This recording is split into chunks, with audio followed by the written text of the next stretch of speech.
Funniest moment സീരീസിലെ ഏറ്റവും പുതിയൊരു എപ്പിസോഡിലേക്ക് നിങ്ങൾക്ക് എല്ലാവർക്കും സ്വാഗതം. നിങ്ങൾക്ക് കണ്ടിരുന്ന് എൻജോയ് ചെയ്യാൻ പറ്റുന്ന ഫണ്ണി ആയിട്ടുള്ള ധാരാളം സംഭവങ്ങൾ ഇതിലുണ്ട്. അപ്പോൾ ആ സംഭവങ്ങൾ ഏതൊക്കെയാണെന്ന് അറിയാൻ വേണ്ടി നമുക്ക് ഉടനെ തന്നെ വീഡിയോയിലേക്ക് കടക്കാം. പൊറോട്ട നമ്മൾ മലയാളികൾക്ക് ഏറ്റവും പ്രിയപ്പെട്ട ഭക്ഷണങ്ങളിൽ ഒന്നാണ്. അതുപോലെ പൊറോട്ട അടിക്കുന്നത് ഒരു കലയാണ് എന്നൊക്കെ പലരും പറയാറുമുണ്ട്. അങ്ങനെയാണെങ്കിൽ വളരെ വലിയൊരു കലാകാരനെ കണ്ടുകൊണ്ടാണ് ഇന്നത്തെ വീഡിയോ നമ്മൾ തുടങ്ങാൻ പോകുന്നത്.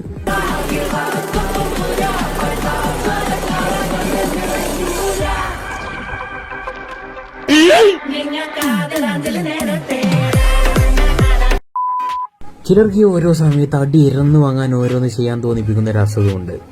അങ്ങനെയുള്ള രോഗമുള്ള ആളുകളിൽ കണ്ടുവരുന്ന ചില പ്രത്യേകതരം ആക്ടിവിറ്റീസ് കാണാം.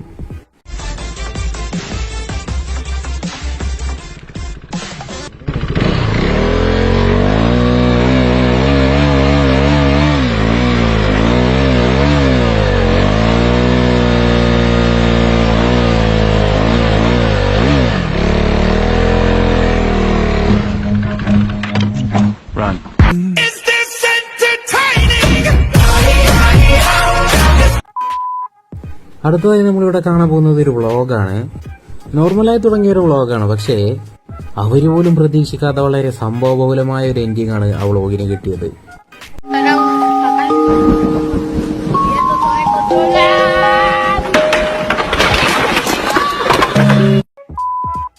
ഇനി ആദ്യമായി അടുക്കളയിൽ കയറിയ ചിലരെ നമുക്ക് കാണാം.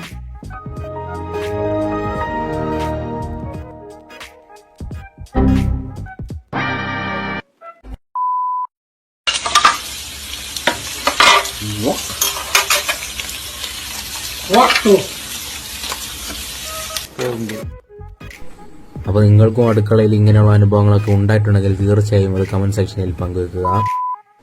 വാക്കുകൾ ഉപയോഗിക്കുമ്പോൾ സൂക്ഷിച്ച് ഉപയോഗിക്കണം എന്ന് പറയുന്നത് ശരിയാണ്. കാരണം ഒരു വാക്ക് അങ്ങോട്ടും ഇങ്ങോട്ടും മാറിപ്പോയാൽ തന്നെ വലിയ വിപത്ത് സംഭവിച്ചേക്കാം.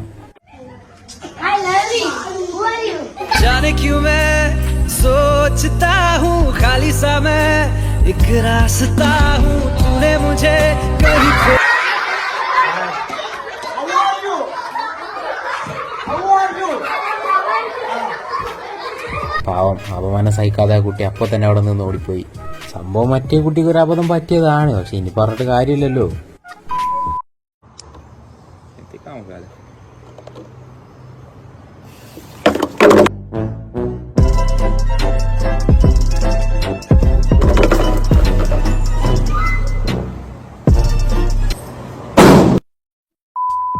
നമ്മൾ മലയാളികൾ പലപ്പോഴും ഇലയിൽ ഭക്ഷണം കഴിക്കുന്നവരാണ്. പക്ഷെ അതിന് കുറച്ചുകൂടി മികച്ച ആൾട്ടർനേറ്റീവുമായി വന്നിരിക്കുകയാണ് ഈ വ്യക്തി.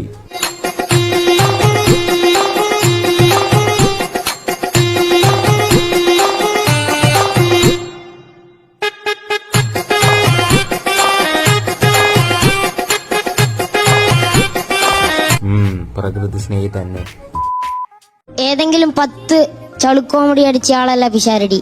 പിഷാരടി അടിച്ച 10 കോമഡികളും ചളിയായിരുന്നു.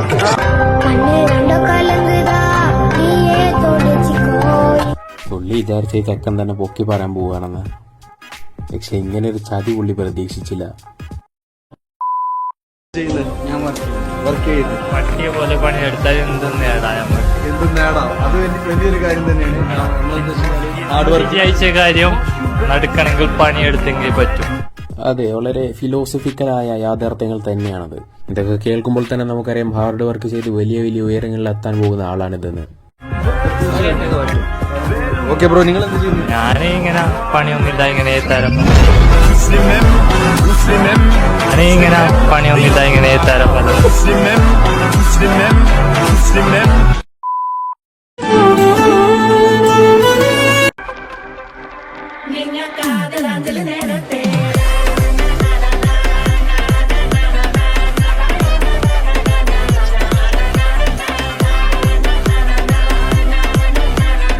വരൻ ജെൻഡർ ഇക്വാലിറ്റിക്കൊക്കെ അത്യാവശ്യം പ്രാധാന്യം കൊടുക്കുന്ന വ്യക്തിയാണെന്ന് തോന്നുന്നു.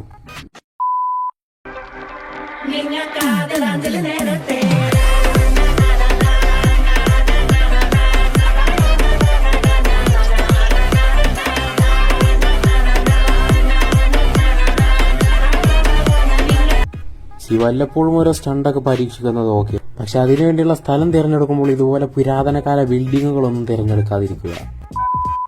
നിങ്ങൾ ആരെങ്കിലും കുതിരപ്പുറത്ത് കയറിയിട്ടുണ്ടോ? കയറിയിട്ടുള്ളവർക്കറിയാം അതിന്റെ പുറത്ത് കയറാനൊരു പ്രത്യേക രീതിയൊക്കെ ഉണ്ട്. അപ്പൊ അതറിയാത്തവർക്ക് എങ്ങനെ കുതിരപ്പുറത്ത് കയറരുത് എന്ന് നിങ്ങൾക്ക് ഇവിടെ കാണാം.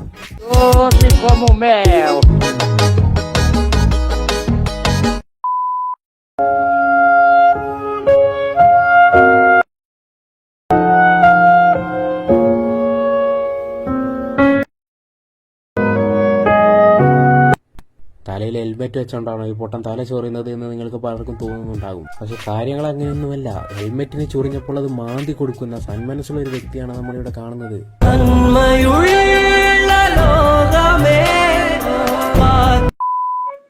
ഇവിടെ നമുക്ക് കാണാം ഈ പെൺകുട്ടി എന്തോ ഒരു വീഡിയോ എടുക്കാൻ ഉദ്ദേശിച്ചിരിക്കുകയാണ്.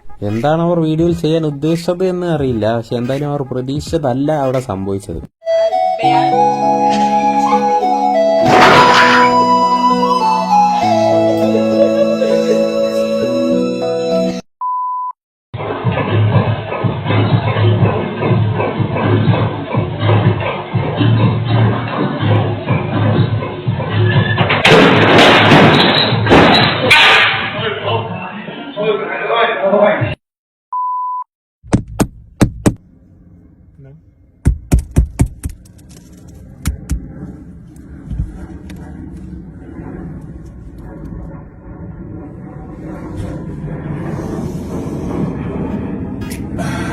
സംഭവം അതാ കാറിൽ തൂക്കിടാൻ വേറെ പല വഴിയുമുണ്ട്.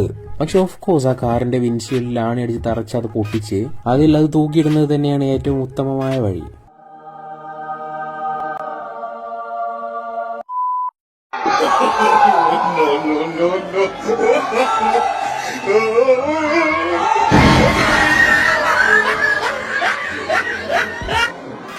പാവം പൂളിൽ ചാടാനുള്ള എക്സൈറ്റഡ് ആയതുകൊണ്ട് വഴി ഏതാ ഗ്ലാസ് ഏതാന്നൊന്നും കണ്ടില്ല. ഇനി നമുക്കൊരു ഭക്തിഗാനം കേൾക്കാം.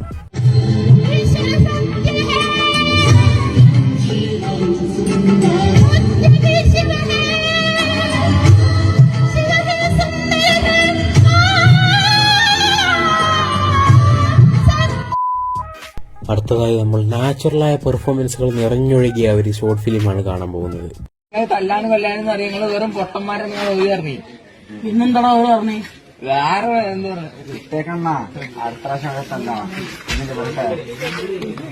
ഇനി അടുത്തതില് അവരെന്ത് പറഞ്ഞാലും നീ എന്നോട് പറഞ്ഞു. ഇനി അവര് പറഞ്ഞത് എന്നോട് പറയാം. അതാണ് ഇനി എന്റെ ജോലി. Okay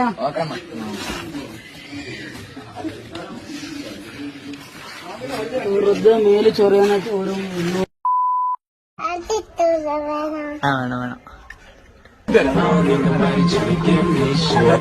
I got a record, but I'm clean as they come. I'm Godzilla. When they see me, they run. ചെവിയും കട്ടൂടാ കണ്ണും കണ്ടൂടാ. ശിവനെ ഇത് യാത് ജില്ല. ആറ്റിറ്റ്യൂഡ് ഒരു 2 മണിക്കൂർ കഴിഞ്ഞിട്ടിട്ടാ മതിയോ? കണ്ണൊക്കെ ഒന്ന് ശരിയാവട്ടെ. ചിലർക്കൊരു പ്രത്യേകതയുണ്ട്. അവരെന്തെങ്കിലും മാജിക് കണ്ടാൽ അവർക്ക് ഉടനെ തന്നെ അതിന്റെ സീക്രട്ട് വീഡിയോ കിട്ടും.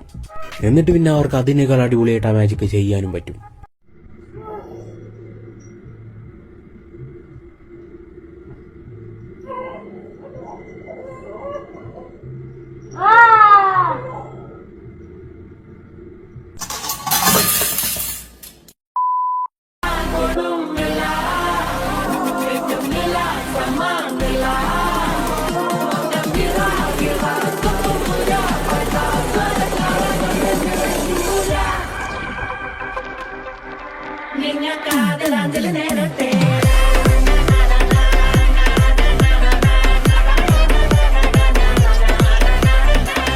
ഇത്രയും സപ്പോർട്ടീവായ ഒരു ഭാര്യ തന്നെയായിരിക്കും പലരുടെയും സ്വപ്നം. പൊതുവെ പല കുട്ടികൾക്കും റോളർ സ്കേറ്റിങ്ങിനോടൊക്കെ നല്ല താല്പര്യമുണ്ടാകും. അപ്പോൾ നിങ്ങൾക്ക് റോളർ സ്കേറ്റിംഗ് അറിയില്ല എന്നാൽ പഠിക്കാൻ താല്പര്യമുണ്ട് എന്നുണ്ടെങ്കിൽ എങ്ങനെ തുടങ്ങാം എന്നാണ് നമ്മളിവിടെ കാണുന്നത്.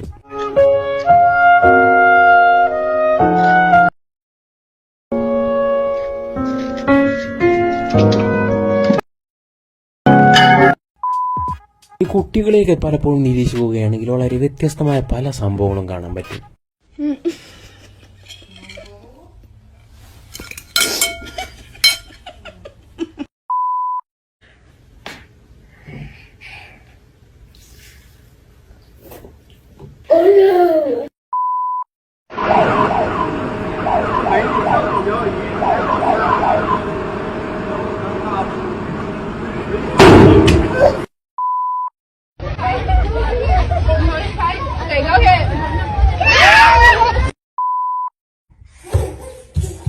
Here we go.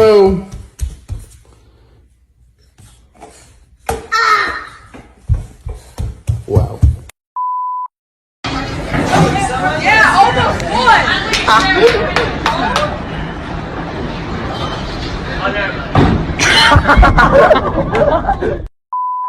അപ്പോൾ എന്തായാലും ഇന്നത്തെ വീഡിയോ ഇത്രത്തോളമായിരുന്നു. വീഡിയോ നിങ്ങൾക്ക് എല്ലാവർക്കും ഇഷ്ടപ്പെട്ടെന്ന് തന്നെ വിചാരിക്കുന്നു. മറ്റൊരു വീഡിയോയുമായി വീണ്ടും കണ്ടുമുട്ടാം. അതുവരേക്കും ബൈ.